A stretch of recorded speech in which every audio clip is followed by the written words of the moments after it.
সুরে যদি যাবেন এতগুলো বোঝা দিয়ে গেলেন কেন? এদেরকে এখন কে টানবে? তার মা বাবা কিভাবে টানবে? তার ভাই বোন, তার স্ত্রী স্বজন, এমনকি সমাজের লোক, দেশের লোক, এতটুকু বোঝা দিয়ে গেলে হতো না। আজকে ডক্টর ইউনূস বলেছে দেশটাকে হাসিনা একেবারে শেষ করে দিয়েছে। এত ঋণের বোঝা আপনি দিয়ে গেলেন, এই দেশে এখন কেউ জন্ম দিলে তার মাথার উপরে 1 লাখ টাকা নিয়ে নবীজি বলেন তার স্ত্রী তাকে সান্ত্বনা দিয়েছে, আপনি ভয় পাবেন না, আপনি মানুষের বোঝা বহন করেন আর আপনার বোঝা চাপিয়ে দিলেন। তাহলে মানুষের বোঝা যারা হালকা করে না, বহন করে না, বোঝা চাপিয়ে দেয়, অনদের উন্নত করে আপনি করতে পারেন আমাদের উন্মতের বাইরে। এজন্য আমাদের উম্মত যদি কষ্ট স্বীকার করে কোরআনের জন্য তাদের গলা প্রতিষ্ঠানে যাওয়ার দুনিয়া যদি না যায় আখিরাতে, আর যারা কণ্ঠাসা হচ্ছে না জুলুমের কারণে, তাদের ফিরে আসার রাস্তা বন্ধ। আপনার ইতিহাসের দিকে, বাপদাদার দিকে তাকান, একটাও ফিরে আসেনি। চেঙ্গিস খান তাহলে ফিরে আসতো, হিটলার ফিরে আসতো, লক্ষণ সেন ফিরে আসতো। ওরা যখন আসে না, আপনারাও আসবেন না, আর আপনারা না আসলে আমরা খুশি।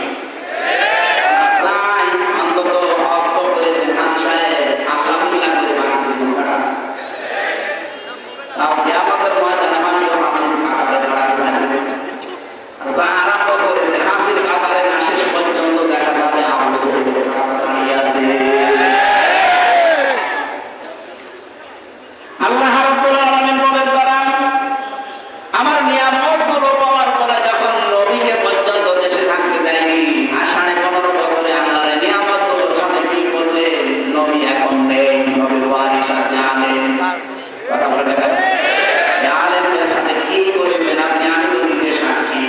আমি ছোট করে ঠান্ডা করে আমার নামের আগে একটা আলেম লেখা আছে, আমার মাথার উপরে দড়ি লাগিয়ে আমার পায়ের সাথে কানটা বেড়ে দিয়ে তার একটা নাম তুলে পায়ে দিয়ে আবার মাথার সাথে আবার কানটা মাটিয়ে দেয়, পেছনে না ঠ্যাঙ্গা দিয়ে দেবে, মাঝে গরু কিনে নিয়ে যাচ্ছে।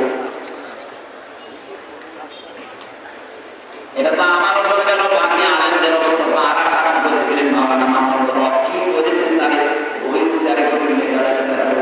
3টা বছর লোক আমার পাশে ছিল। আমি সত্যি করে বলছি লোক ভালো মানুষ।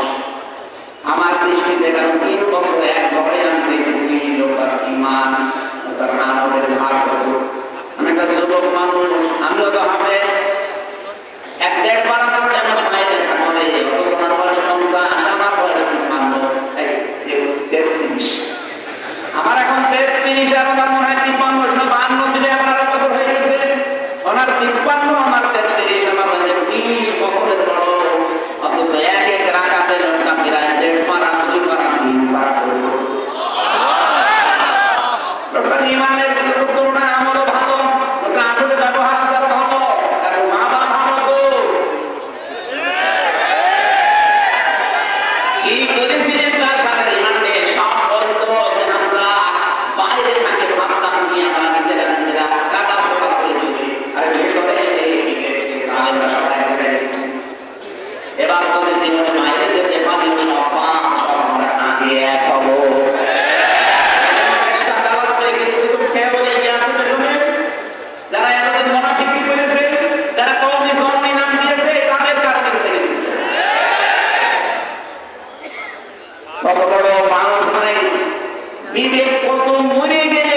ঘন্টা 5 বছর